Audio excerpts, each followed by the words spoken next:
Bonjour à tous, bienvenue dans Amenons l'évangile plus loin. Aujourd'hui, nous continuons avec la série Les paraboles de Matthieu chapitre 13. C'est le parabole de Matthieu chapitre 13. Dans la première épisode, nous avons parlé de cette parabole qui concernait le semeur. Cet homme qui est allé jeter la semence, il a jeté une semence au bord de la route. Mais il y a une autre semence qu'il avait jetée. On dit que cette semence est tombée dans les pierres, dans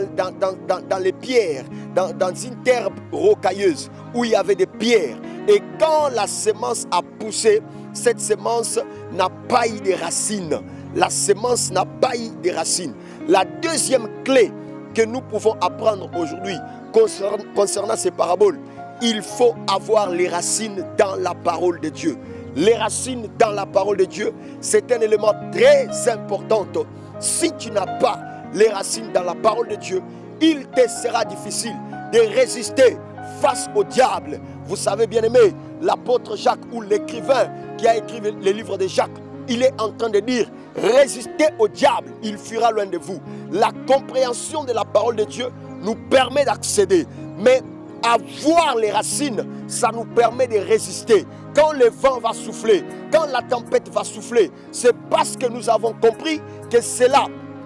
C'est parce que nous avons compris et que nous avons des racines. En ce moment-là, nous pouvons résister. Aujourd'hui, beaucoup de gens écoutent la parole de Dieu. Mais quand vient la persécution, quand viennent les tentations, quand viennent les difficultés, ils sont dans l'incapacité de résister face au diable, de résister face à la tempête, de résister face aux menaces de l'ennemi, de résister jusqu'à leur sang. Comme le Seigneur Jésus dit en Jean, il dit jusqu'à présent, vous n'avez pas encore résisté. Bien aimé, la résistance, c'est l'image de la personne qui a les racines dans la parole de Dieu. Alors, que faire pour avoir les racines dans la parole de Dieu? Que faire pour avoir les racines dans la parole de Dieu? La première chose qu'il faut faire, il faut méditer la parole chaque jour. Il faut méditer la parole chaque jour. La Bible nous dit en Josué chapitre 1er, le 8e verset, on dit que ce livre de la loi ne s'éloigne point de ta bouche. Médite-la jour et nuit. C'est alors que tu agiras fidèlement selon ce qui est écrit. Ça veut dire, celui qui médite la parole de Dieu chaque jour, celui qui lit la parole de Dieu, celui qui consomme la parole de Dieu, celui qui fait de la parole de Dieu son repas quotidien, cette personne, il est en train de se trouver des racines. Il est en train d'avoir les racines plus profondes.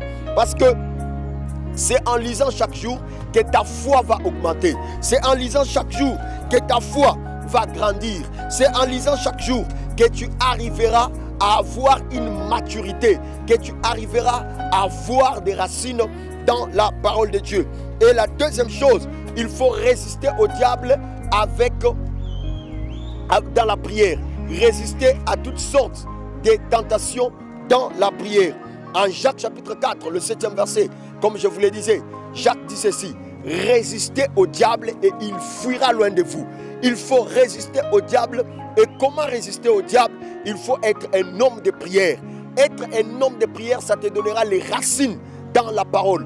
Les racines dans la parole. La Bible dit, lorsque Jésus était en train de prier, il est venu vers ses disciples et il leur a trouvé qu'ils étaient en train de dormir. Il leur a dit, la chair est faible, l'esprit est bien disposé, mais la chair est faible. Bien-aimés dans le Seigneur, méditez la parole et lis et priez chaque jour. Ça va te donner les racines dans la parole afin que tu ne puisses pas être un homme branlable, un homme qui peut tomber facilement, un homme qui peut céder aux tentations. Que le Seigneur nous donne la force aujourd'hui, toi qui me suis, que le Seigneur te donne la force afin que tu puisses résister à toute tentation. C'était votre émission Amenons l'évangile plus loin, dans cette série Les paraboles de Jésus-Christ dans Matthieu chapitre 13.